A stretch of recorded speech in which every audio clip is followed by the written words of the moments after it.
តោះសួស្តីអ្នកនរគ្នាតាមមានបងប្អូនខ្លះដែលយកឡើងដេកលក់ហើយអូសចោះអូសឡើងនៅក្នុងទូរស័ព្ទពីច្រើនគឺនៅក្នុង Facebook ហើយក្នុង Messenger ហើយអ្នកខ្លះរងចាំសារគេក្នុង Messenger វាអត់តប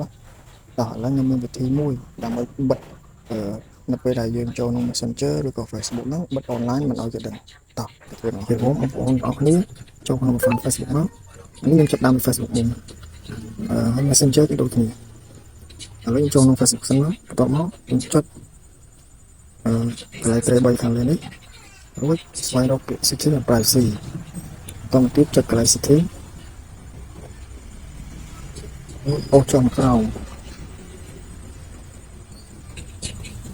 នេះបងប្អូនឃើញកន្លែង Active Status ដែលបងប្អូនចុចមកនេះកន្លែងនេះបើសិនជាបងប្អូនចង់បើក online នៅពេលយើងកំពុងតែលេង Facebook បងប្អូនក៏ចុចវាបើកមកតែបងប្អូនចង់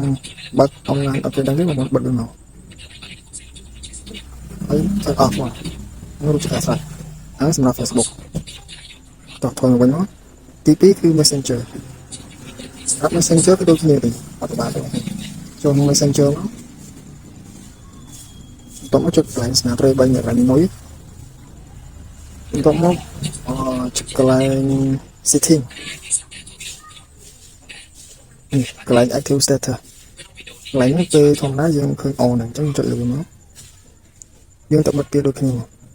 អញ្ចឹងវាចេញផ្ទាំងមកអញ្ចឹងបើសិនជាបងប្អូនចង់ online តែ1ម៉ោងឬក៏8ម៉ោងបងប្អូនចុចលើវាមកមើលក៏បងប្អូនអត់ចង់ឲ្យគេឃើញថាយើង online ទេបិទរហូតអញ្ចឹងបងប្អូនចុចខាងលើមកដល់មក push វាមកអញ្ចឹងអាឡៃប៊ូតុងគឺវាបិទហើយ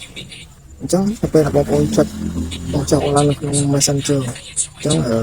អ្នកទៅក៏ឃើញ online ហើយយើងក៏អត់ឃើញគេ online ដូចគ្នាចំណុចពីរនោះគឺវាដូចគ្នាហ្នឹងហើយបងប្អូនវីដេអូ channel របស់ខ្ញុំមានតែប៉ុណ្្នឹងហើយសង្ឃឹមថាបងប្អូនជួយចុច subscribe channel របស់ខ្ញុំមួយដើម្បីបានវីដេអូថ្មីបន្តទៀតបាទអរគុណច្រើន